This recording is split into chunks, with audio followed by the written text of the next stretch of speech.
Para a transmissão da propaganda eleitoral gratuita. Assista logo após Festival Rímola, depois Viva a Noite.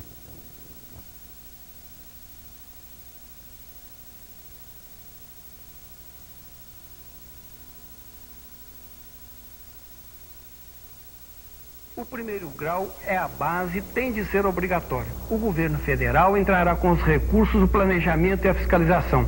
As prefeituras com a execução e manutenção. Chega de político preguiçoso, PG neles.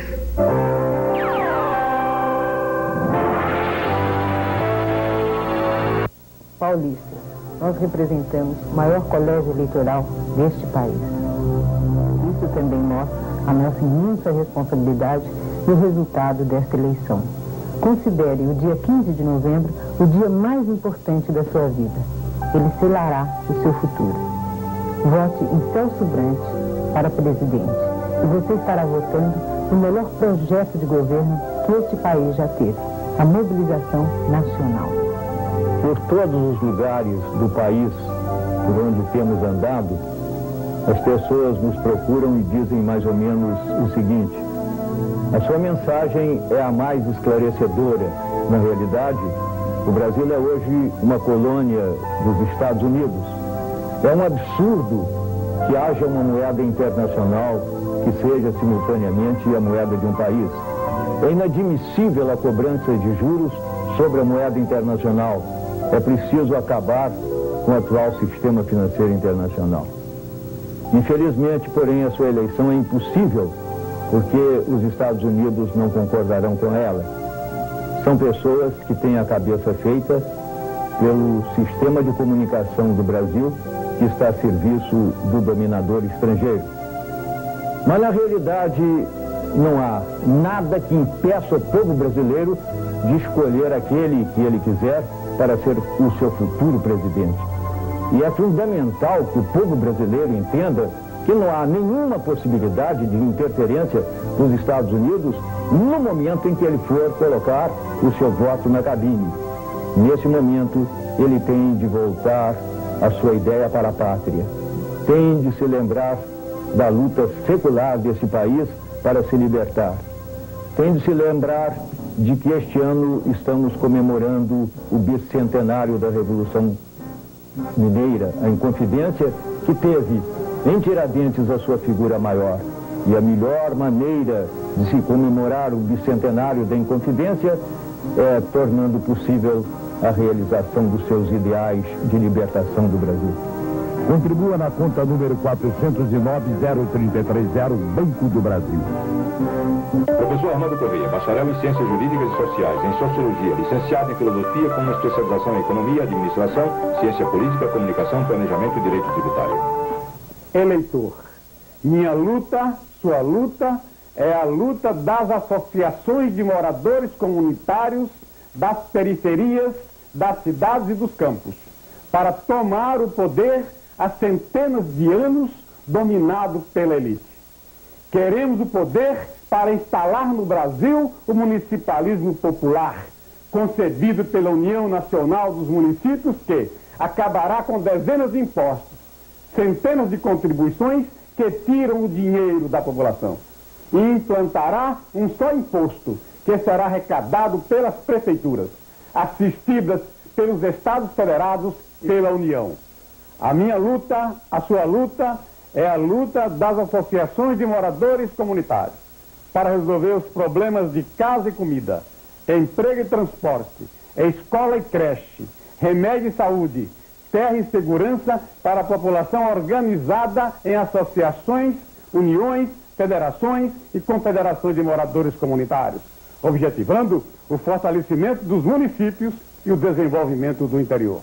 Minha luta, sua luta, é a luta das associações de moradores comunitários, que com firmeza, coragem, limpeza e determinação irá vencer essa elite política que é representada pelos candidatos prometedores, que andam por aí falando de corrupção e da imoralidade na administração pública, falando deles mesmos, tentando enganar mais uma vez o povo.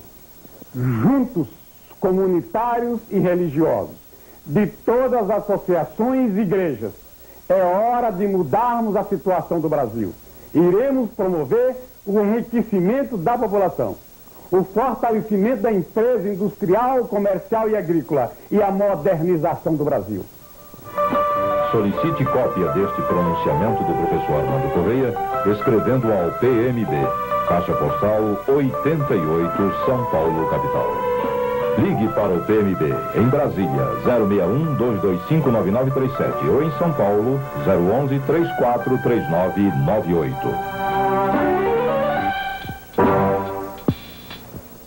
Agora é a vez do povo.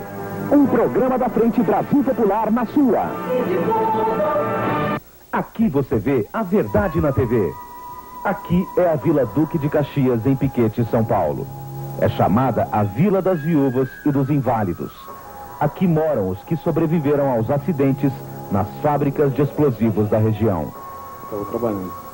Então é um acidente de trabalho. Acidente de trabalho. Junto com você tinha outras pessoas? Ah, tinha. Tinha mais de 19 pessoas trabalhando ali junto. Inclusive um irmão meu. O que aconteceu com essas pessoas? Ah, morreu todo mundo. A pensão que a gente recebe é muito pouca. Se eu estivesse trabalhando agora nessa época, eu estaria ganhando muito mais do que eu estou ganhando hoje. Quanto a senhora ganha hoje? Hoje estou com 230 e pouquinho.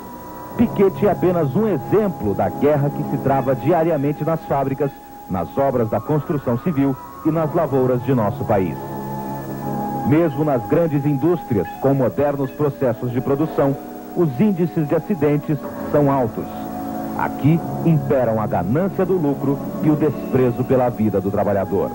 Nessa guerra, morrem 4.600 trabalhadores por ano. Quer dizer, 13 mortos por dia. E outros 2,5 milhões são acidentados. O Brasil é o campeão do mundo em acidentes de trabalho. E esse é um título que nos envergonha.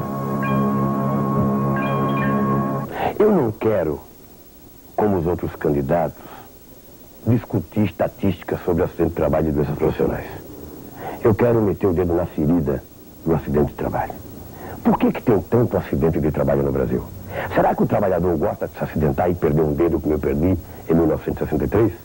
Ou o que leva o trabalhador a se acidentar, às vezes, é a fome, é as péssimas condições de trabalho, é o ritmo alucinante de produção. E muitas vezes o trabalhador vai trabalhar sem comer a quantidade de calorias e proteína necessária. Alguns empresários entendem que para resolver isso basta dar uma luva, um óculos, um aparelho para colocar no vidro ou um capacete.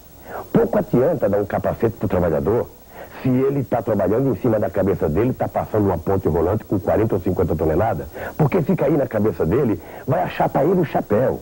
O que precisa é assumirmos a responsabilidade, primeiro, de obrigar os empresários a investirem massivamente na proteção do trabalhador, porque o empresário não pode priorizar o lucro em prejuízo do homem. Em segundo lugar, é preciso que haja, por parte do governo, uma fiscalização rígida, responsabilizando criminalmente o patrão que for responsável pelo acidente de trabalho. Em terceiro lugar, é preciso que a gente diminua a jornada de trabalho, aumente o salário do trabalhador para que ele possa se alimentar melhor e trabalhar tranquilo. Se isso acontecer, e nós criarmos um centro de reabilitação para que o trabalhador acidentado não seja marginalizado, porque o trabalhador brasileiro, quando se acidenta, ele é jogado fora. Uma máquina, quando quebra, é consertada. O trabalhador, quando quebra, é jogado na Rua da Amargura e às vezes fica vendendo bilhete na rua. Esse trabalhador precisa ficar dentro da fábrica ganhando o mesmo salário. Por isso é que nós, da Frente Brasil Popular, queremos assumir um compromisso. O trabalhador acidentado e o que sofre doença profissional vai ser tratado como gente nesse país, vai ser tratado decentemente com dignidade. Atenção, eleitor. Existe um candidato que fala uma coisa e, quando foi governador, fez tudo ao contrário. Veja aqui como ele deixou o seu estado. A mortalidade infantil continua entre as maiores do país. As verbas recebidas não foram aplicadas na saúde do povo. Nenhum corrupto foi punido. E os marajás continuam todos lá. Você acabou de ver o Brasil velho. Fique do lado certo. Vote do lado do povo. Veja quem está apoiando Lula. Se o povo brasileiro for capaz de vencer a ilusão e o colorido da festa, né, e mergulhar a fundo nas grandes questões e votar num projeto político sério, evidente, como cidadão, eu devo colaborar e com alegria vou colaborar naquilo que o povo, através do seu caminho, me convoca e me solicita, e não precisa solicitar, acho que nós estamos para ir por isso, né? Comícios de Lula domingo, em Minas, Teófilo Otoni, 11 horas, Governador Valadares, 3 da tarde. Você acabou de assistir mais um programa da Frente Brasil Popular. Se for para o bem do povo e felicidade geral da nação, o PCN, Partido Comunitário Nacional, recebe Silvio Santos em benefício das comunidades brasileiras. Todos juntos pela vitória no primeiro turno. Unidos somos fortes. Vote assim. Faça um X no terceiro quadrinho. Vote 31. Vote Zamir. Governo de união para salvar a nação. A solução é aumentar o angu da gamela de modo a que chegue para todos. Enquanto A e B têm um angu e C, D e E estejam condenados a jejum, o problema não terá solução. Monteiro Lobato. Pedreira é o único candidato representante da raça negra que tem compromisso com seus irmãos de cor.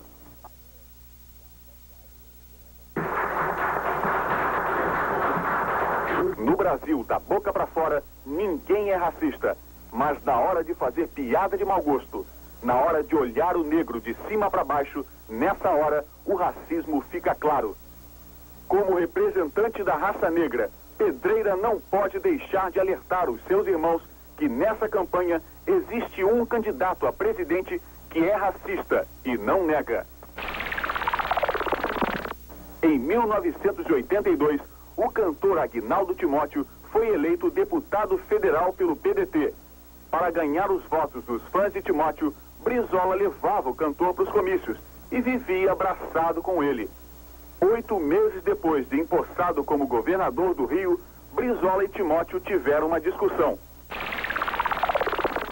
Está lá no jornal. Brizola, aos gritos, expulsou o então deputado do Palácio, chamando Timóteo de negro boca suja e negro safado. Imaginem se Timóteo não fosse deputado, como Brizola teria reagido. Mas vocês acham que o racismo de Brizola só perdeu o controle desta vez? Claro que não. No ano passado, Brizola foi a Recife fazer campanha para o candidato do PDT à prefeitura. Do alto do palanque, Brizola disse que na TV Globo até os negros parecem bonitos. O vereador Silvio Ferraz, militante do movimento negro, entrou com processo na justiça para que Brizola confirmasse ou desmentisse a frase racista. Se desmentiu, não foi no palanque. Foi baixinho no ouvido do juiz. Programa de Governo, Partido do Povo Brasileiro, Pedreira, presidente do povo. Surge uma candidatura audaz, uma candidatura de um homem da raça negra.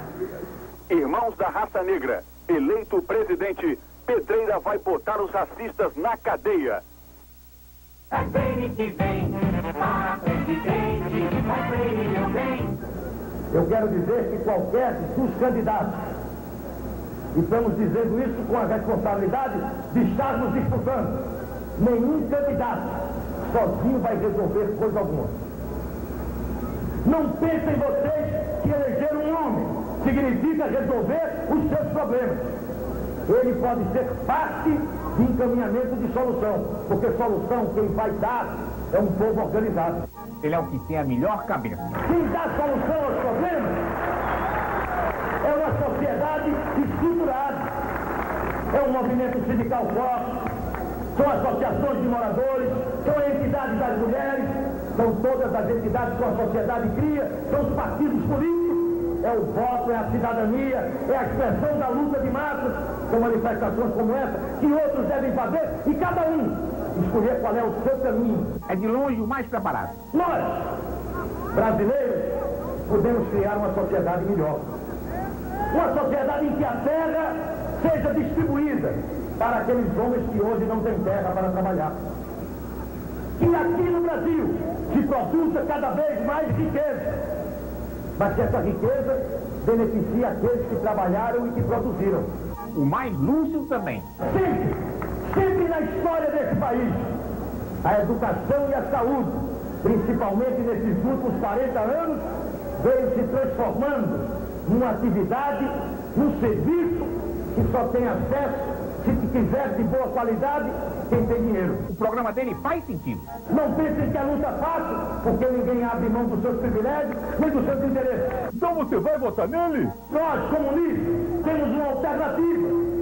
O quê? Votar em comunista? O sonho, que é nosso, se for de todos, pode ser realidade. Muito obrigado.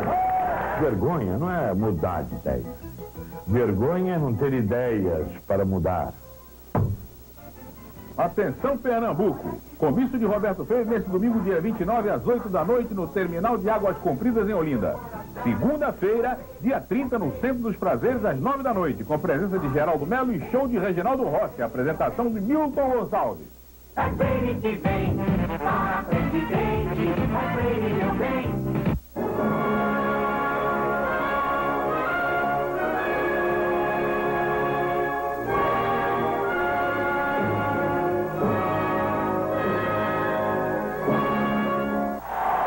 A direita brasileira está em pânico. Os poderosos chefões, vendo essas imagens, estão desesperados. Eles sabem, o povo já encontrou seu candidato, Leonel Brizola. O crescimento da candidatura Brizola é tão grande que os jornais da direita estão mentindo para os seus leitores. O Globo, como sempre, joga baixo. Publica na primeira página uma foto de Brizola com um brasileiro humilde, de cor negra, afirmando ser um traficante conhecido como Eureka. Na verdade, este homem se chama José Roque Ferreira, presidente da Associação dos Moradores do Morro do Telégrafo, e trabalha para o governo do estado do Rio de Janeiro. O Globo mente descaradamente. Roque não é o marginal que o Globo inventou. Há poucos dias tivemos a oportunidade de alertar o povo brasileiro sobre a conduta deste jornal, o Globo. Nós, mais uma vez, reiteramos ao povo brasileiro: cuidado com o que este jornal publica. Não é mais um órgão isento de informação. Trata-se de um jornal faccioso, parcial, que está empenhado apenas em defender causas que o povo brasileiro abomina. Foi um sustentáculo da ditadura. Ajudou a implantar a ditadura. Manteve a ditadura. Foi à sombra da ditadura que esse jornal tornou-se o centro de um império de comunicação, as organizações Globo. Claro, eles querem continuar com os seus privilégios, com os seus cartórios. E por isso é que temem a eleição de um cidadão independente como é Leonel Brizola. Bom, o meu voto é do Brizola, principalmente porque a prioridade do seu governo serão as crianças carentes desse país. E eu quero crer que, como presidente da República, ele vai ter o poder de transformar o projeto do CIEPS numa realidade nacional. Vocês já pensaram nisso? CIEPS funcionando em todo o Brasil? Você já imaginou o seu filho estudando num CIEP? Prévia eleitoral. Voto na urna. Entre os conselheiros federais da OAB. Brizola, 27%. Olha só onde ficou o candidato dos poderosos. Brizola, o candidato da esperança. Lá, lá, lá, lá, lá, Brizola. Lá, lá, lá, lá, lá, Brizola. O voto no Brizola só pode nos trazer um tempo bem melhor pra se viver. Brizola, lá, lá, lá, lá, lá, Brizola. Lá, lá, lá, lá, lá, Brizola. O voto no Brizola só pode nos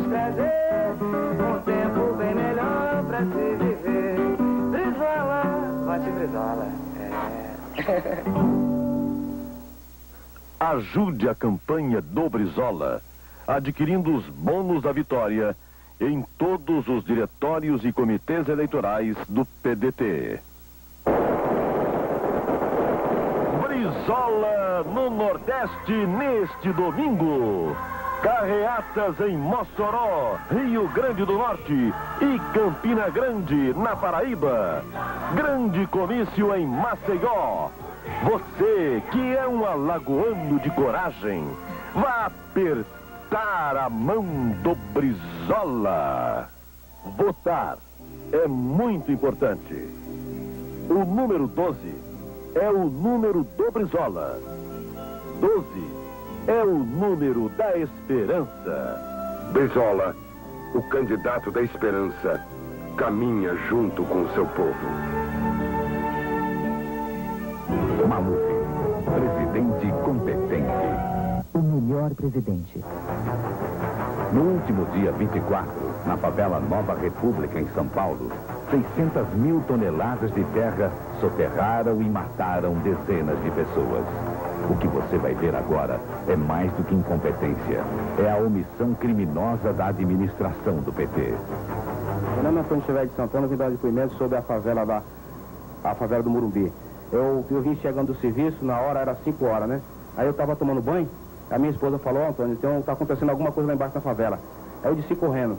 Aí quando eu cheguei lá, a terra vinha descendo, já tinha mais ou menos faltavam umas 5 casas para poder a terra descer. Aí tinha uma criança chorando, aí eu pulei por cima do muro, e quebrei a telha, né, para entrar para dentro.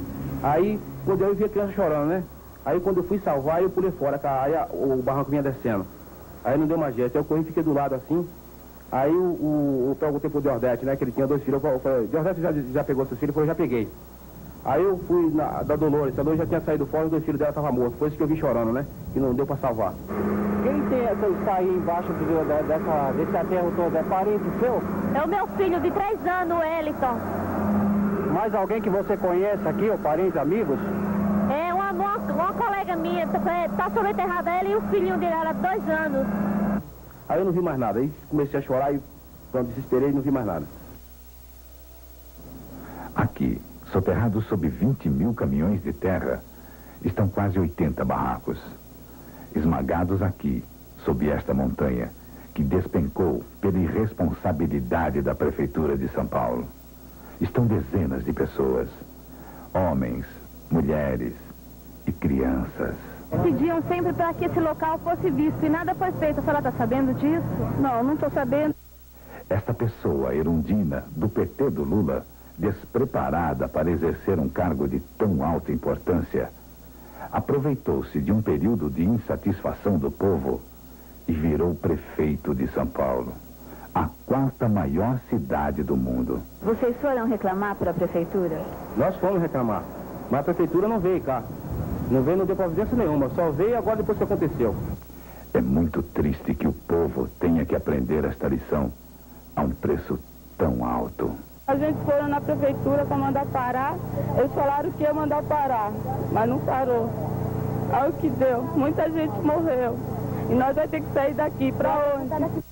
Este desabamento criminoso e assassino poderia ter sido evitado se Erundina, prefeita de Lula, tivesse tomado as providências necessárias. Você chegou a fazer alguma reclamação na prefeitura dessa construção que estão fazendo aqui? Fez várias vezes. E não adiantou nada? Não adiantou nada, eles não queriam saber de nada. Falou que não queria nem saber. É possível suportar um mau governo. É possível suportar até um péssimo governo. O que não é possível é suportar um governo como esse, do PT do Lula, que fala em proteger o povo e permite que a miséria aumente cada dia mais e que inocentes morram, porque eles, do PT do Lula, são insensíveis e incompetentes.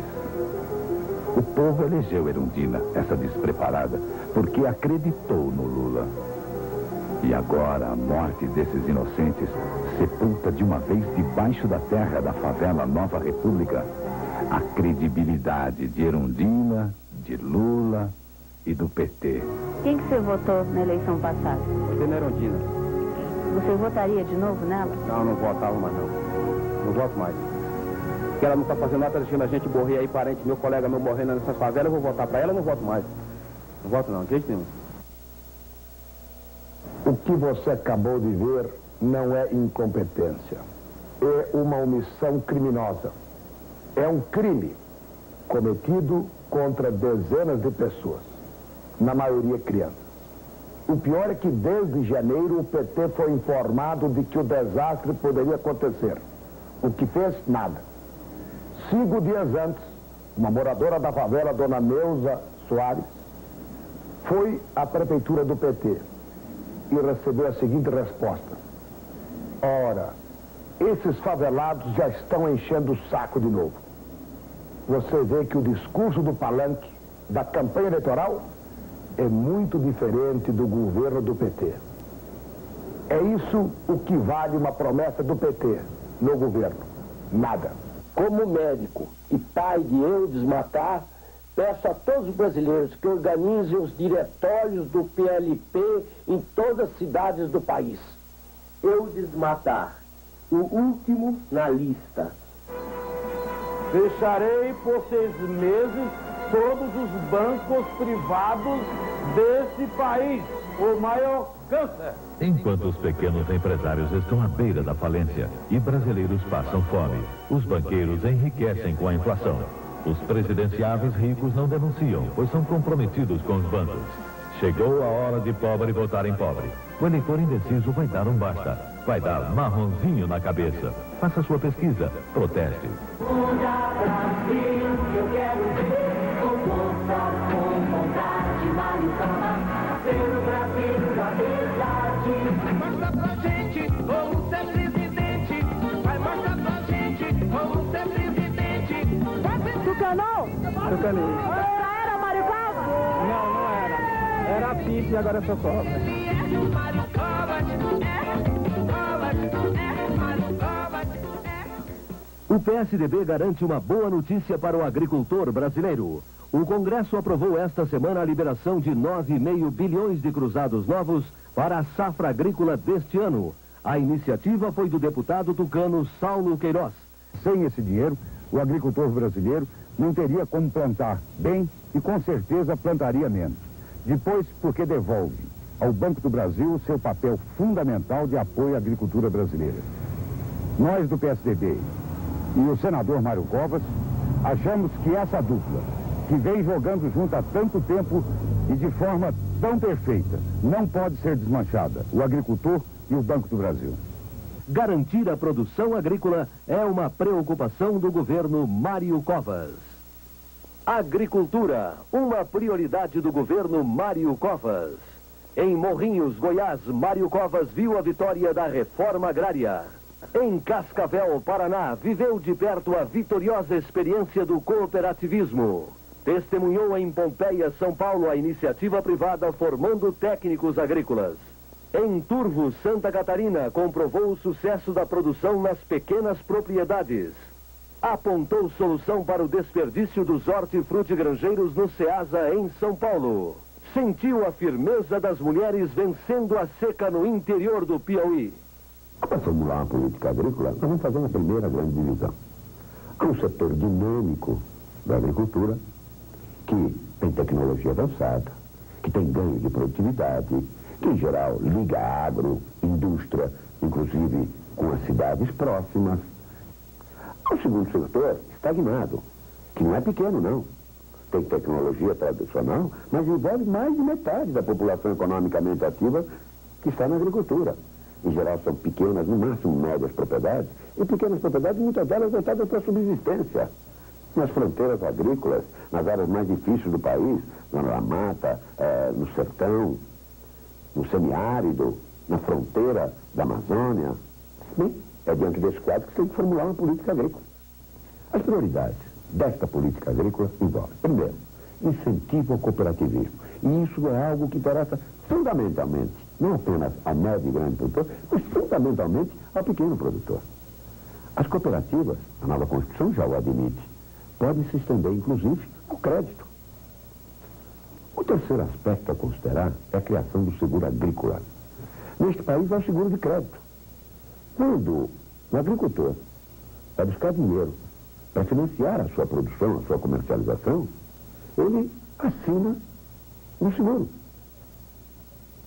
Mas este seguro cobre o crédito se algum acontecimento fortuito vier a prejudicar a sua lavoura.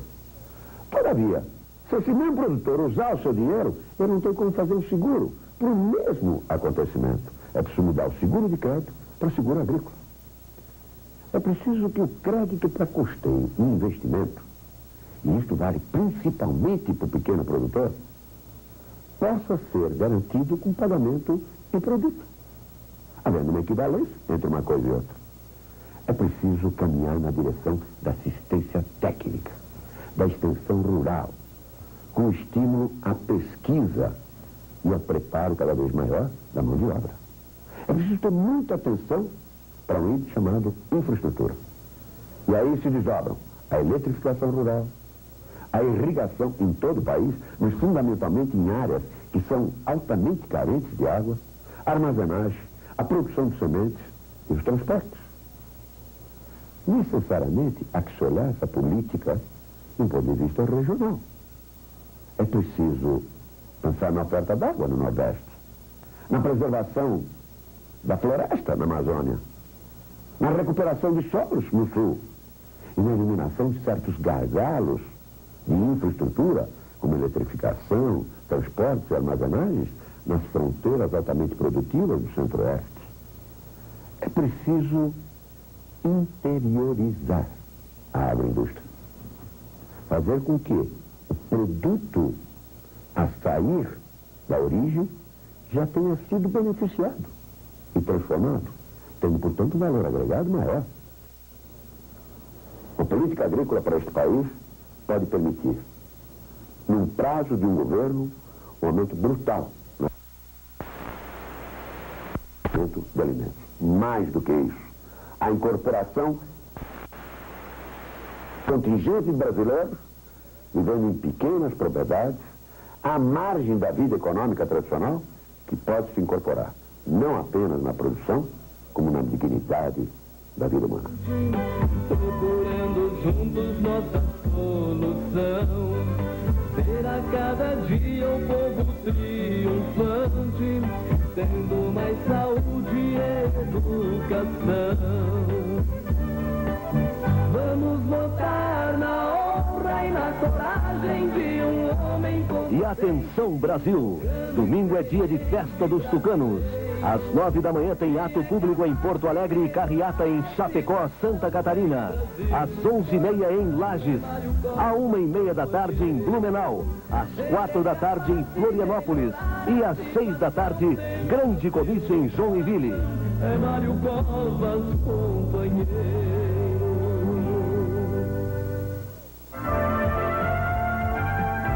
Ulisses 15, presidente.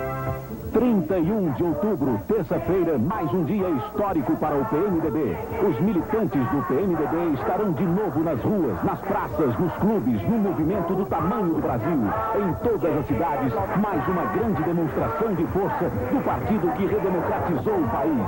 Participe, organize, mobilize, reúna os amigos, promova uma passeata, desfraude uma bandeira, agite o diretório, ponha o automóvel numa carreata. 31 de outubro, terça-feira, dia do PMDB. Mais um dia marcado na história de um Brasil mais livre. Dia 15, vote no 15. Ulisses, presidente. Democracia é representatividade. 43% da população brasileira são negros. Discriminar o negro é falsificar a democracia. Depois da Nigéria, o Brasil é o maior país de população negra do mundo. A Constituição proíbe a discriminação contra o negro, sob pena de cadeia, como crime inafiançável. Contudo, a discriminação é extensa e profunda. O negro é vítima de duas desigualdades, por ser negro e por ser pobre. A grande maioria dos negros povoa a área da pobreza. O negro ganha, em geral, a metade do salário do branco. Em cada 100 negros, 40 são analfabetos, sendo de 20 a taxa dos brancos. Em cada 100 negros, apenas um chega à universidade. Odiosa preferência atinge o negro no desemprego. São as primeiras vítimas. Durante quase 400 anos, os escravos negros foram a força que moveu a economia brasileira. Nem o fim da escravidão e o começo da industrialização serviram para valorizar a mão de obra negra. Eles só conseguiram os piores empregos e os menores salários. 101 anos da proclamação da Lei Áurea e 100 anos de regime republicano não foram suficientes para corrigir esta injustiça. Ainda hoje, os negros são uma minoria insignificante nas funções especializadas que pagam melhor. Você vê negros numa determinada faixa, até uma determinada camada de trabalho. Bem um branco, eles aceitam. Agora vai um moreninho, ele já escama. Os negros também estão em maior número entre os trabalhadores que não conseguem emprego. Em São Paulo, a taxa de desemprego entre os negros é 50% maior do que a média entre os brancos. Em muitas empresas onde eu fiz teste, preenchi ficha, tudo, eu sentia nos olhos das pessoas que eles eram realmente racistas. Eu cheguei e eles não me aceitaram porque eu era negra. Segundo o DIEESE, em São Paulo, os brancos recebem 73% a mais do que os negros. Essa mesma pesquisa revela que o rendimento médio de uma família branca é 81% maior do que a negra. A discriminação no mercado de trabalho traz sérios problemas para os negros no dia a dia.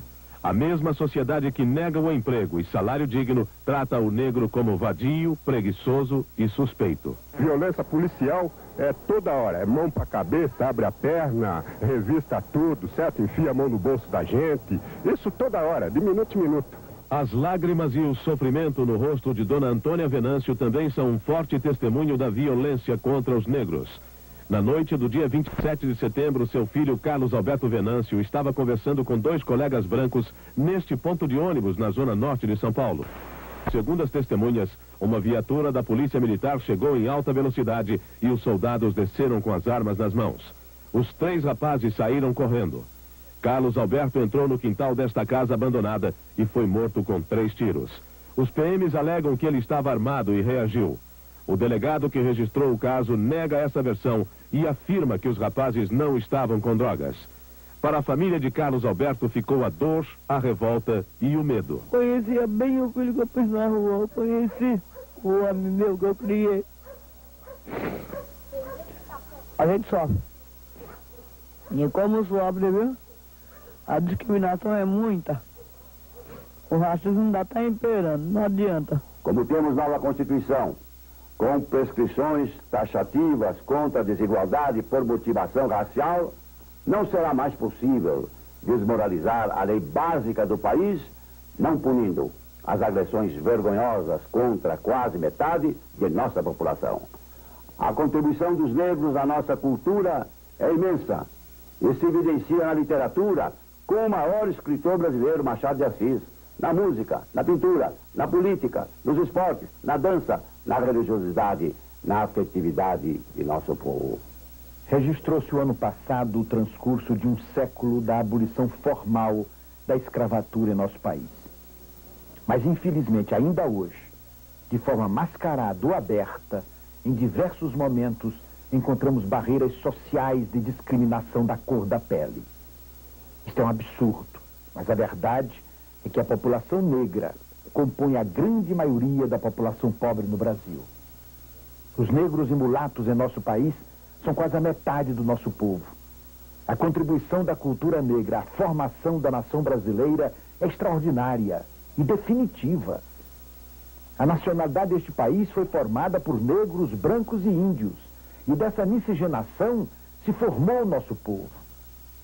Os princípios da identidade negra em nossa sociedade têm de ser respeitados.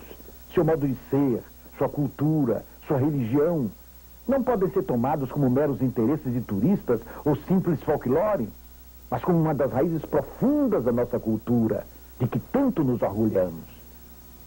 O PMDB lutou e continua a lutar tenazmente para abolir na prática todas as formas de preconceitos e para a democratização social e econômica deste país, abrangendo negros, brancos e índios.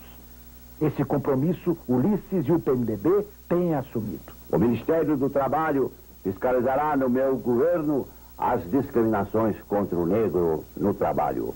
As associações de negros serão estimuladas a denunciar as práticas discriminatórias. Negros participarão de meu governo. O primeiro dever do Estado é fazer justiça. Presidente da República, cumprirei esse dever, observando a regra democrática da igualdade e combatendo as sequelas da escravidão que ainda infestam a convivência com o negro no Brasil. Se não fosse o PMDB, a população negra do Brasil estaria condenada à discriminação. A condenação do racismo foi uma vitória da Constituinte sob o comando de Ulisses. Essa proposta foi aprovada com 521 votos. Os outros partidos juntos deram 216 votos e o PMDB deu 305 votos. Sem os votos do PMDB, o racismo não seria um crime inafiançável e o criminoso não poderia ir para a cadeia. Na hora de votar, não esqueça, vote em quem sempre votou em você. Dia 15, vote no 15. Ulisses, presidente. Na hora de votar, conte até 3. E pense qual é o candidato em que você pode confiar para ser o presidente do Brasil. Pense em quem lutou a vida inteira pela democracia e pela liberdade. Pense no candidato honesto, de mãos limpas. Pense no estadista, no político experiente. Esta é a cédula em que você vai votar. Conte até 3, de baixo para cima. 1, 2, 3. Ulisses Guimarães. O voto certo no homem certo. Dia 15, vote no 15. Ulisses, presidente. A caminhada de Ulisses para a vitória. Amanhã Ulisses vai ao Ceará. Às 10 da manhã, grande comício em Crateús.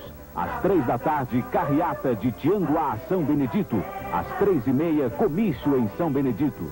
E às 7 da noite, comício em Russas. Dia 15, vote no 15. Ulisses, presidente. As crianças pediram e Ulisses prometeu e está cumprindo. Você vai ouvir e poder gravar agora a música do velhinho inteira.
Velhinho que ele sabe o que faz. Vai limpar o Brasil, doe a foca a suir e acabar com a molecagem que tem por aí. Bote fé no velhinho, velhinho é demais. Bote fé no velhinho que ele sabe o que faz. Vai limpar o Brasil, doe a foca a suir e acabar com a molecagem que tem por aí. Bote fé no velhinho, velhinho é demais. Bote fé no velhinho que ele sabe o que faz. E acabar com a molecagem que tem por aí. Pode fé no velhinho, o velhinho é demais. Pode fé no velhinho, ele sabe o que faz. Vai limpar o Brasil, foi a boca de Ulisses, 15, presidente. Eu acho que essa força que o Rio está dando, principalmente os companheiros do Partido Verde, que tem uma luta dedicada à questão da Amazônia, ela tem uma importância muito grande para a nossa vitória no futuro.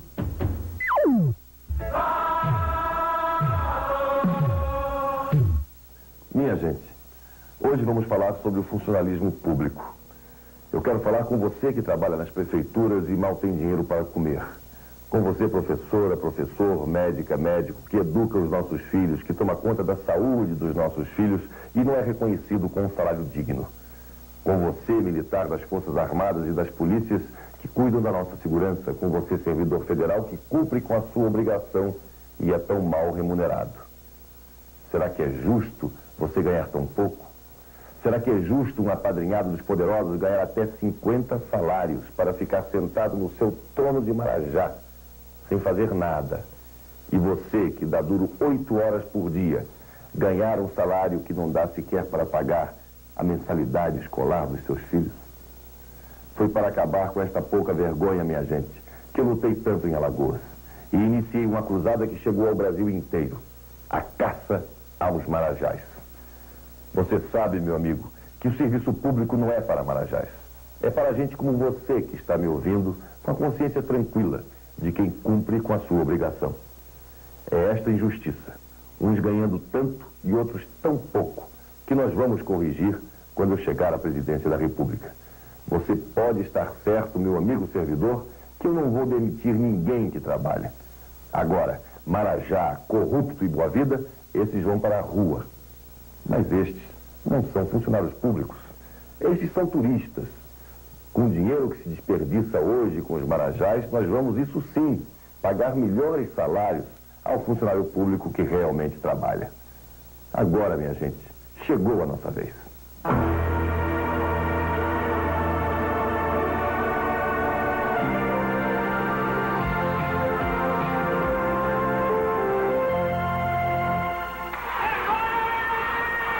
O Paraná já coloriu.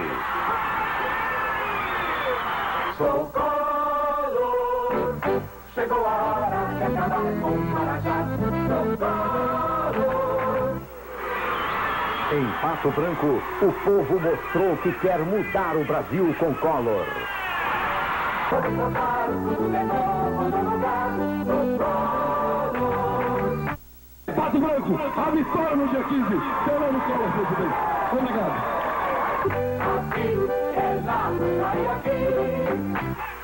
E em Cascavel, Collor também é a única esperança de construção de um Brasil novo. No dia 15, o Brasil vai colorir. E vai dar Collor, foi a foque a subir. Para construir este Brasil novo, é necessário apenas que se estabeleça essa boa parceria que hoje já está montada entre vocês e eu. Vocês com a força do seu voto, eu com a minha determinação e com a minha coragem. Vamos unidos e juntos, minha gente, reconstruir este país, pedra por pedra, tijolo por tijolo, até fazer do Brasil um país socialmente mais justo e que distribua melhor as suas riquezas. Socorro! No governo Collor vai ser assim. Funcionalismo. O serviço público será moralizado com a demissão total dos Marajás. Os servidores que trabalham terão seus empregos assegurados. Além disso, o funcionário público será valorizado com a garantia de melhores salários. Um compromisso do governo Collor.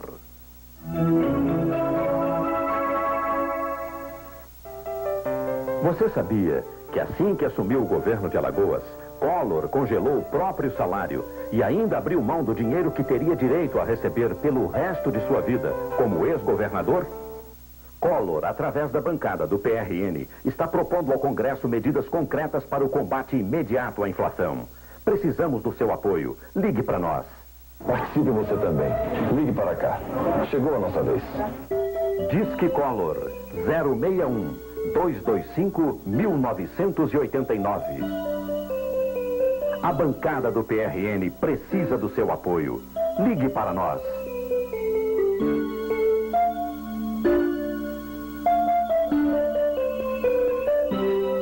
Vamos lá, minha gente, é pra cima que se vota. Chegou a nossa vez, Collor! Aqui começa o programa AFIF Presidente. Vamos, grande a nossa sede, do tamanho de um país. Juntos chegaremos no Brasil brasileiro, aonde a gente volta a ser feliz. Juntos chegaremos.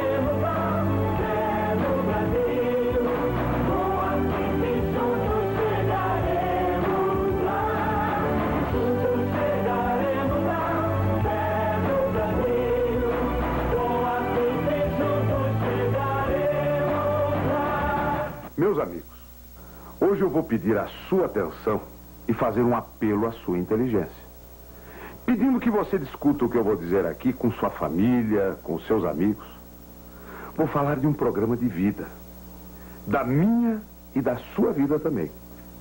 Medite bastante e faça o seu julgamento. Mais do que ninguém, você é testemunha de que eu sempre tentei manter o alto nível da campanha para presidente. Não tenho feito nessa campanha agressões a ninguém. Apresentei minhas propostas honestas, sérias, modernas, possíveis de serem realizadas. O resultado é que eu cresci muito nas pesquisas. Aí então começou um ataque mentiroso. Como eu não tenho telhado de vidro, apelaram para a distorção dos fatos. Olha só o que um candidato que se diz sério andou dizendo. O senhor, no primeiro turno da votação da Constituinte, esteve ausente em 55,6% das votações.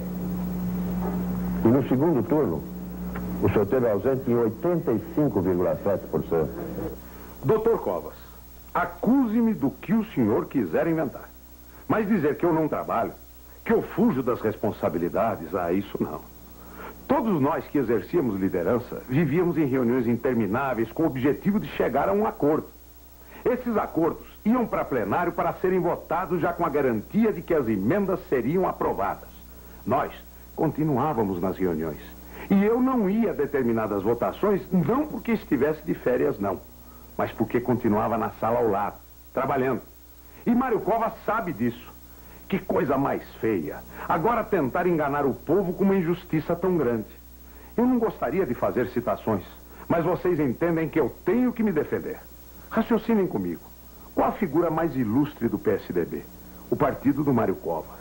Claro, Afonso Arinos de Melo Franco.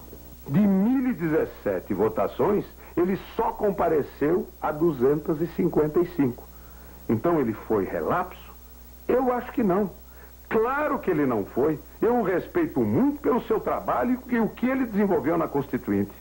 Olha o que você fez no afã de atacar injustamente seus adversários. Que coisa feia, Mário Covas. Já que você gosta tanto de números, vamos aos números. Constituinte, propostas apresentadas. AFIF 106, Covas 24. Propostas aprovadas. AFIF 34, Covas 12. Eu apresentei 106 propostas na Constituinte. E sabem quantas o Covas apresentou? Só 24. Isso é verdade. Números, não voz impostada. E tem mais. Aprovei 34 das minhas propostas. Ele aprovou só 12. 24 propostas para um senador que recebeu 8 milhões de votos. Isto sim, é que é muito pouco. AFIF na Constituinte. Mentira. A AFIF votou contra os direitos das empregadas domésticas. Verdade. A AFIF lutou pela aprovação e votou a favor da emenda Benedita da Silva, do PT, assegurando os direitos das empregadas domésticas. Diário da Assembleia Nacional Constituinte, 1º de março de 88.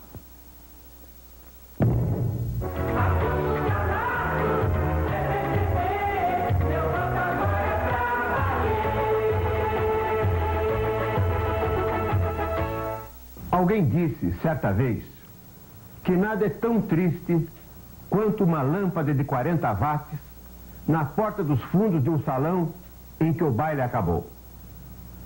Nosso governo hoje parece esse salão. Ele precisa ser limpo, os convidados ainda não saíram todos, as mesas estão desarrumadas e uma luz muito fraca está acesa na porta dos fundos para facilitar a saída. Mas nem tudo é tristeza, porque sempre existem pessoas, preparadores de esperança, trabalhando para que no dia seguinte luzes fortes se acendam novamente e a vida possa continuar. No governo brasileiro, essas pessoas são os funcionários públicos, que hoje comemoram o seu dia. Há muito tempo, antes que alguém de um governo passado dissesse que o Estado é um ser essencialmente aético, sem moral, portanto, ser funcionário público era motivo de orgulho pessoal. Servir ao Estado era uma aspiração natural das famílias para o futuro de seus filhos.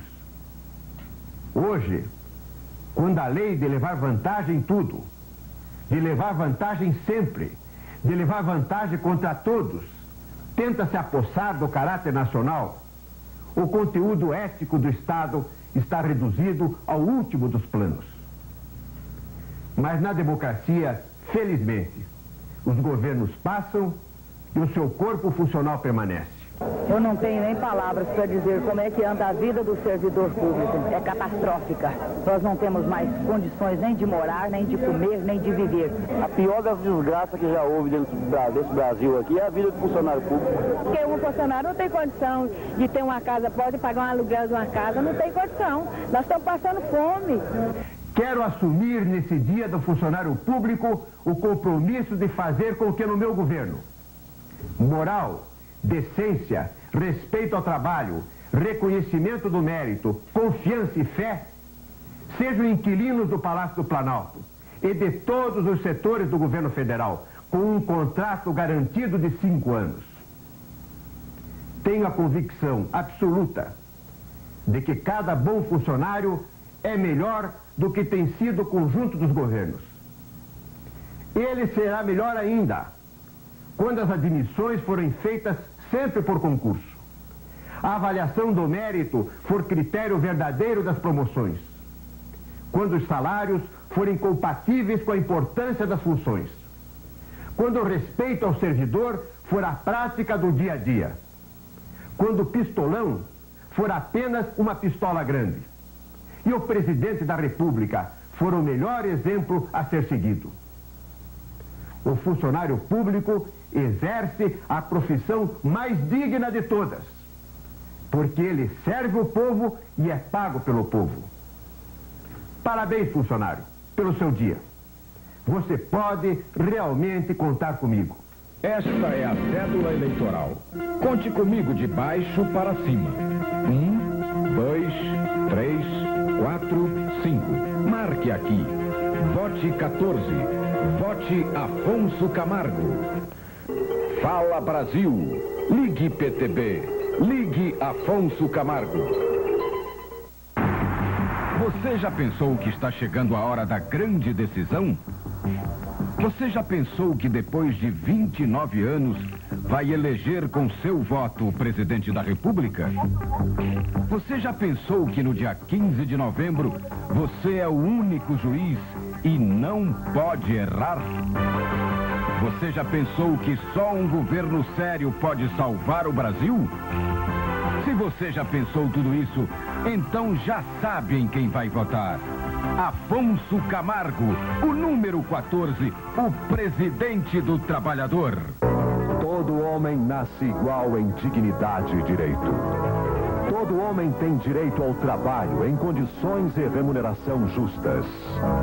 Com Afonso Camargo, seu voto vale trabalho. Ô, gente, eu só apareci na televisão brincando, mas agora falando sério, vamos voltar no Afonso Camargo. Obrigado.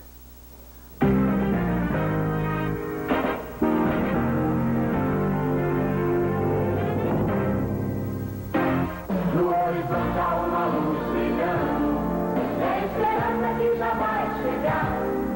Há tanto tempo estamos esperando, está na hora do Brasil mudar. Ao longo desta campanha, você deve ter observado uma coisa curiosa.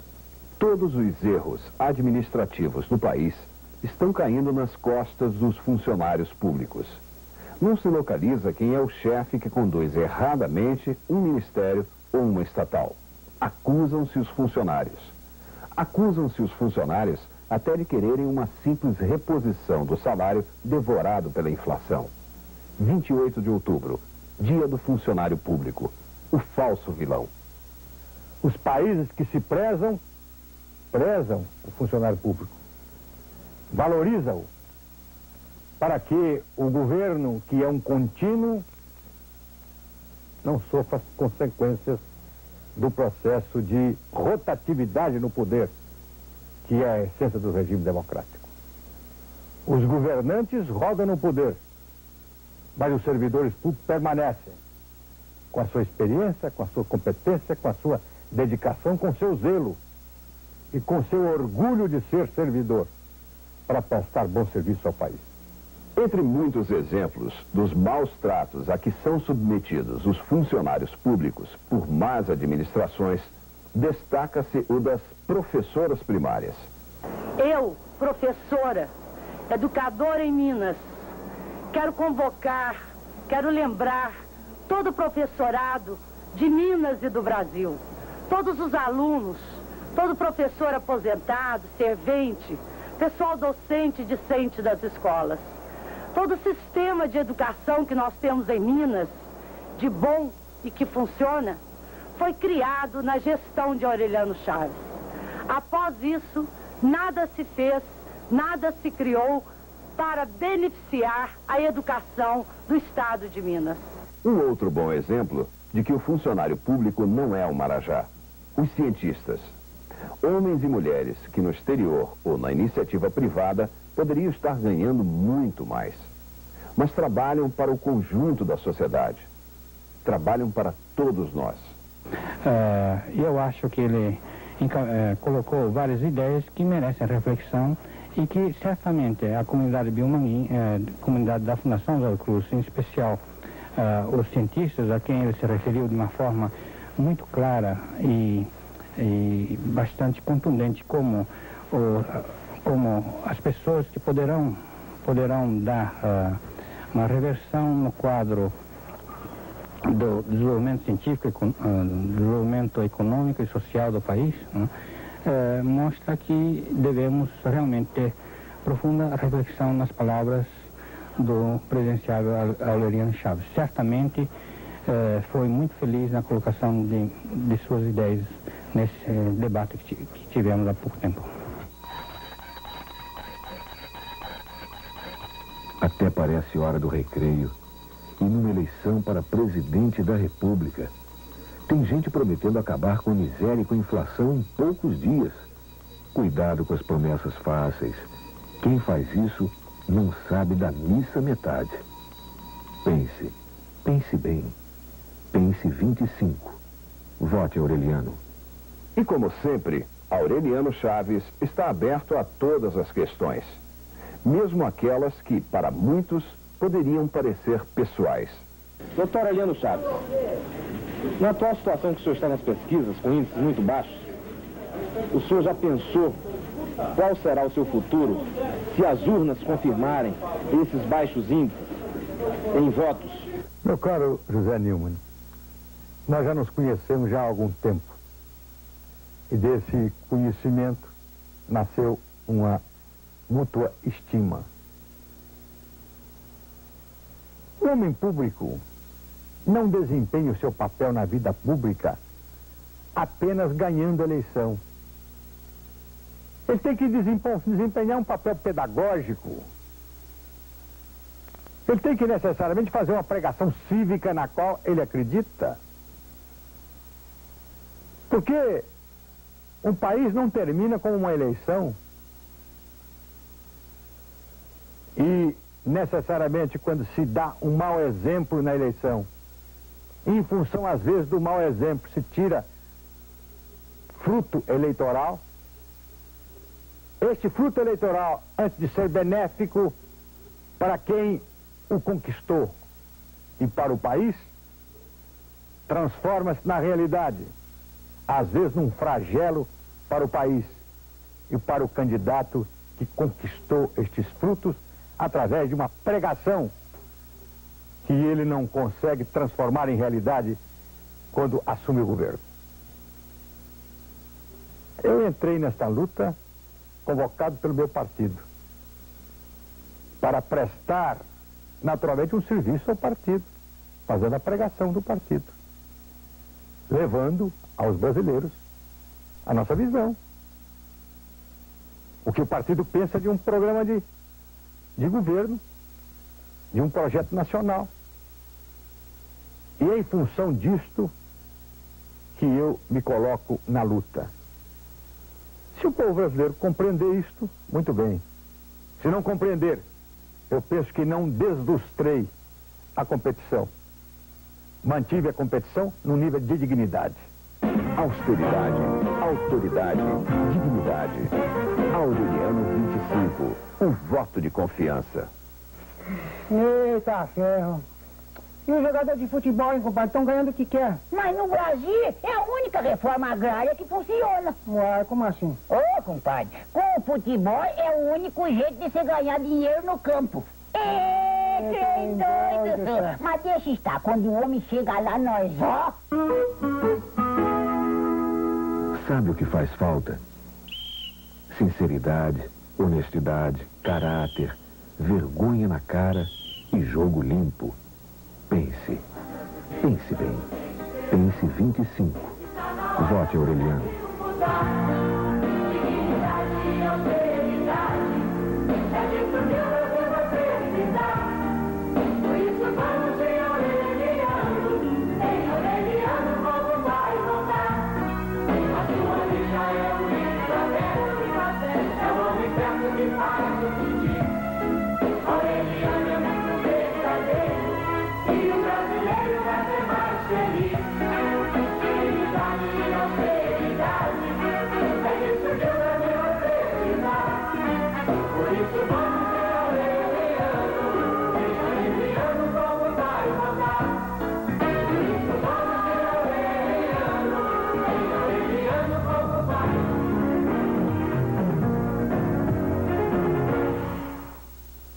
O senhor sabe por que eu digo meu nome no fim de cada pronunciamento? É porque, ao contrário dos outros candidatos, eu penso que o senhor tem o direito de decidir sozinho. Veja ou se compare as mensagens que chegam ao seu espírito. Vote em quem o senhor acreditar. O meu nome é Enéas. Vote Ronaldo Caiado 51. Minha gente, nessa eleição, depois do dia 15 de novembro, nós vamos ter o segundo turno. Nesse turno final, nós teremos que enfrentar as esquerdas. Você sabe muito bem o que elas representam. Demagogia, má administração, greves, radicalismo, incerteza, violência. Você está lembrado daquilo que aconteceu na Praça Pai Celestial, com o massacre dos estudantes. Você se lembra agora da fuga de milhares e milhares de cidadãos para a Alemanha Ocidental. Meu povo, é preciso enfrentar esse inimigo e vencê-lo. O futuro do nosso país depende disso. E você sabe muito bem que dos candidatos que estão aí, tem uns que fogem da esquerda até em debate na televisão. Num confronto no segundo turno, provavelmente viraria pó. Outro é engomadinho e não tem credenciais de luta contra o que quer que seja. Há um terceiro que até já andou enfrentando a esquerda.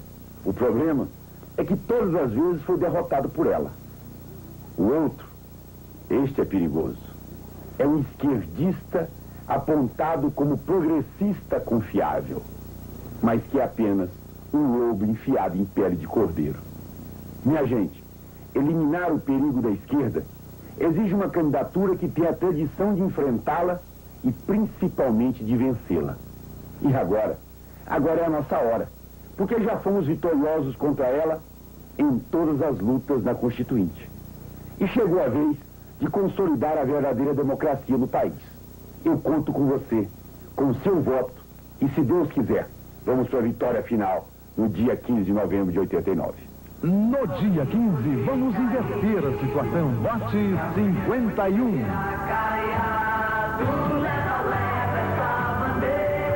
Contribuição voluntária ao PSD.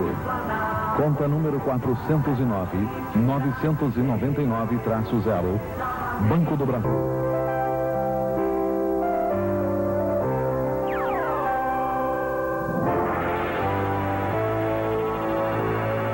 Chega a hora de uma decisão. Vamos mudar. Vamos fazer nossa mobilização nacional. E para isso, colocamos todos os companheiros dos diretórios municipais em todos os estados para juntos fazermos o dia da mobilização nacional em 15 de novembro. votando no professor Celso Brandt. Não vamos entregar nosso país aos oportunistas. Eles representam o mobilismo continuível. Vamos mudar. Agora, mudar de verdade. Votando em Celso Brandt, presidente da República. Marque 33. Como será possível transformar o Nordeste numa região fértil e produtiva? Podemos ver como outros países resolveram a questão. A China, por exemplo, recuperou 5 regiões semelhantes ao Nordeste, tornando-as férteis, através da utilização do braço humano, sem o uso de maquinário, exatamente para utilizar toda a disponibilidade de homens da região. Israel também transformou grande parte do deserto em terras férteis e produtivas. E a União Soviética utilizou as terras das estepes, antes áridas, transformando-as em produtivas fazendas. Todas essas soluções se resumem numa palavra: mobilização. Foi a mobilização que tornou viável a recuperação das regiões na China, em Israel, em todos os países em que os homens procuraram realmente resolver os seus problemas. Dom Pedro II esteve no Nordeste e, vendo a miséria do povo, prometeu vender as joias da coroa em benefício daquela região. Na verdade, o Nordeste não precisa da esmola de ninguém. Precisa, sim, da visão, da compreensão dos homens públicos para que, através de uma mobilização nacional, o homem tenha condição de colocar a terra a seu serviço e de transformar o Nordeste naquilo que ele pode ser, o grande celeiro do Brasil. Participe da mobilização nacional. Contribua na conta número 409-0330, Banco do Brasil. Este é o horário do PMB, Partido Municipalista Brasileiro. E o Zé Promessa, aquele candidato que só promete aquilo que não pode ser cumprido, promete mais uma das suas.